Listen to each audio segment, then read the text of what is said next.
Bonjour à vous tous, j'espère que vous allez bien. Je suis Marianne Gerfaud-Valentin, je suis thérapeute, énergéticienne, magnétiseuse et praticienne de la méthode de Mélo. Voilà, si vous voulez plus de renseignements sur moi, vous aurez tous les liens pour me joindre sous la barre d'infos. Et n'oubliez pas de vous abonner, de mettre la petite cloche pour avoir toutes les notifications et aussi de liker. Voilà, donc aujourd'hui, j'avais vraiment envie de vous parler des peurs qui nous empêchent d'aimer.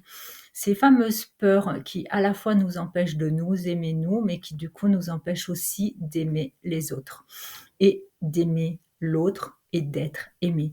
Voilà, et ces petites peurs sont des petites choses que l'on n'arrive pas à voir, mais ça passe par la peur du regard des autres, mais ça passe aussi par la peur de l'autre, de la différence de l'autre, ce qui fait qu'on ferme son cœur. Par rapport à toutes ces peurs, on ferme notre cœur et on n'arrive pas, mais vraiment pas du tout, à voir les choses comme elles sont réellement. Donc, puisque les peurs nous empêchent du coup de vivre, nous empêchent d'aller voir aussi les choses plus loin, nous empêchent de faire toutes ces belles choses que l'on devrait faire et que l'on pourrait arriver à faire. C'est-à-dire, un petit exemple, on va dire que vous avez envie de changer de métier et de faire un métier vraiment qui vous convient. Ce métier-là, vous savez qu'il va falloir passer par beaucoup, beaucoup, beaucoup de changements et qu'il va falloir, à vrai dire, tout recommencer à zéro pour arriver à faire ce que vous avez envie de faire. Et la peur du changement, la peur justement du manque aussi, parce que qui dit changement dit aussi qu'il y a des risques. Donc du coup, vous n'osez pas du tout sauter le pas et vous n'arrivez pas à faire ce que vraiment vous avez envie de faire. Donc il y a cette peur-là. Il y a la peur aussi quand vous avez été trop longtemps seul, eh bien, même si vous pensez que vous avez vraiment envie de rencontrer quelqu'un et d'être avec quelqu'un, il y a cette peur de revivre en couple, de ne pas être aimé, mais surtout d'être quitté. Ce qui fait que du coup, comme vous avez ces peurs-là, vous n'osez pas et vous vous dites que vous êtes tout compte fait, vous faites tout ce qu'il faut pour être seul. Donc, vous avez des petites astuces pour vraiment arriver à détecter ces peurs, parce que la première des choses, c'est qu'il va falloir que vous arriviez vraiment à les détecter et ensuite, il va falloir quand même vous faire peut-être un peu aider s'il y a des endroits qui bloquent. Mais la vie, à vrai dire, vous amène plein de petits signes qui vous font voir là où sont vos blocages. Parce que ces peurs, elles peuvent venir de tout ce qui s'est passé dans votre vie. Si c'est pour le changement de travail, cette peur de manquer, cette peur, ça aussi, c'est aussi ce qu'on nous dit tout le temps. Ah ben non, il faut surtout pas que tu fasses ça parce que qu'est-ce qui va se passer si tu n'y arrives pas? Donc le si tu n'y arrives pas qui est très souvent présent aussi bien dans le discours des autres que, j'allais dire, par rapport à nous, puisque nous aussi, on se le dit souvent. On se dit, bah non, je vais pas y arriver. Donc, si je vais pas y arriver, surtout, je mets rien en place. Alors là, je vous dis ça, mais ça reste ma propre analyse à moi aussi par rapport à mon vécu et par rapport à ce que je vois aussi un peu autour de moi. Voilà. Mais du coup, vous vous dites: «Si, si, si», mais après, vous avez aussi le problème, j'allais dire, «Je ne vais pas y arriver», ce qui fait que vous vous dites: «Mais non, mais j'y arrive pas, mais comment ça se fait?» Mais vous vous rendez compte au bout d'un moment qu'en fin de compte, vous vous dites: «Si, j'ai tout mis en place», mais non, vous n'avez pas mis en place ce qu'il faut mettre en place parce que justement, vous avez tellement cette peur, parce qu'il y a la peur de la réussite aussi, ça il faut pas l'oublier, souvent on a cette peur de la réussite, cette peur d'être vu, cette peur de qu'est-ce qui va m'arriver si j'arrive à être un peu reconnue et puis aussi, on nous a à quelque part tellement dit: «Mais non, tu vas pas y arriver, hein», que donc du coup, votre conscient et votre subconscient surtout se dit que, bah, non, c'est pas possible, que vous pourrez tout mettre en place, que vous avez tout mis en place, mais que vous n'y arrivez pas.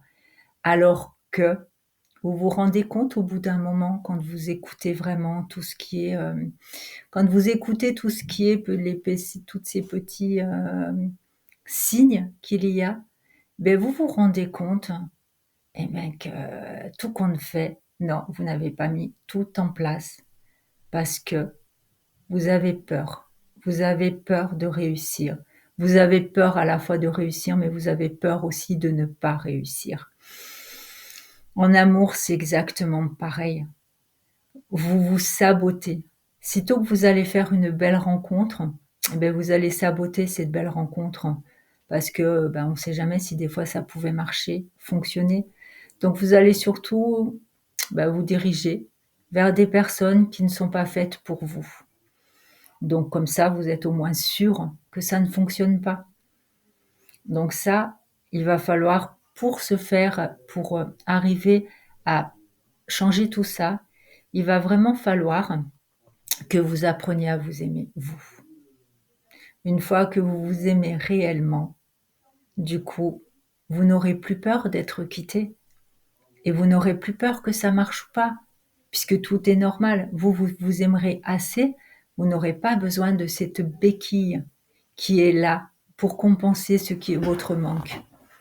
Et résultat, eh ben, quand ces peurs sont passées, quand quand vous vous aimez assez, alors s'aimer assez, qu'est-ce que ça veut dire? Enfin, je finis quand même. Quand vous vous aimez assez, du coup, vous avez plus ces peurs, ni la peur d'être quitté, ni la peur de ne pas y arriver, puisque de toute façon, ce n'est qu'un plus. Ce n'est, comme on dit si bien, que la cerise sur le gâteau. Donc, qu'est-ce qu'il vous faut faire pour tout ça? Prendre confiance en vous. Vous dire chaque jour des mots doux, chaque jour des phrases positives et vous dire: «Oui, je vais y arriver et oui, je mérite d'être aimé, je mérite d'aimer et je mérite de réussir». Une fois que vous aurez réussi tout ça, vous allez vous rendre compte qu'en fin de compte, bah, c'est génial parce que c'est génial de s'aimer, c'est génial de réussir. Mais j'allais dire qu'il y a aussi une petite partie, parce que les petits mots comme ça marche aussi très, très bien, puisque par contre, il faut se les dire au moins minimum pendant 21 jours, hein, pour vraiment que le subconscient arrive à intégrer tout ça. Ensuite, il vous faut faire attention justement à toutes ces petites blessures qui vous arrivent chaque jour, hein. Ces petites blessures qui sont des petits signaux pour vous dire où vous en êtes, mais aussi pour vous dire ce qui va et ce qui ne va pas. Quand tous ces petits signaux sont compris, puisqu'il vous faut arriver à les comprendre, à les déchiffrer. Une fois que vous les avez compris, vous allez chaque jour voir qu'effectivement, ces petits signaux vous montrent des blessures. Des blessures qui viennent, à vrai dire, activer vos peurs. Voilà, puisque on a ces peurs-là, mais il y a aussi une grosse, grosse peur qui est en chacun de nous et très souvent, c'est la peur de la différence. Alors la différence, quelle qu'elle soit, ça peut être la différence de comportement, la différence de couleur, la différence heu, j'allais dire de culture, toutes ces différences qui font énormément peur. Elles font peur parce qu'on les méconnaît et du coup, on n'ose pas aller vers elles pour justement découvrir tout ça. Donc il y a une chose aussi qui est, j'allais dire, très importante, c'est savoir découvrir et être curieux de tout ce qui nous entoure, de tout ce qui est beau, ouvrir ses yeux, ouvrir ses oreilles et ouvrir son cœur. C'est la chose, j'allais dire, la plus importante. Ne plus voir les choses, et juger surtout. Arrêter de juger ce que l'on ne connaît pas. Arrêter de juger, ce qui nous fait peur, puisque ça reste nos prismes à nous, ça reste par rapport à notre regard à nous et généralement ce n'est pas par rapport au cœur, mais c'est par rapport à notre ego blessé. C'est-à-dire nos blessures, toutes les blessures que l'on a eues, toutes les blessures qui nous font mal et qui font que l'on juge. Mais que l'on juge qui? On se juge pas que nous, mais on juge malheureusement aussi d'autres personnes et on en discute et on voilà et on peut créer, à vrai dire, de très vilaines situations à cause de ça. Tous les conflits et tout ce qu'il y a de grave viennent aussi par rapport beaucoup alors après vous avez l'avidité, vous avez aussi d'autres, qui jouent aussi. Mais la peur est pour beaucoup, puisque la peur est le contraire de l'amour. La peur provoque ce manque d'amour. C'est un ouvrons nos cœurs, j'allais dire. Ouvrons nos cœurs et ne réagissons plus qu'avec notre cœur. Voilà, c'était les mots pour aujourd'hui. Écoutez, je vous souhaite une belle et agréable journée et surtout, surtout, surtout, prenez grand soin de vous. Bye.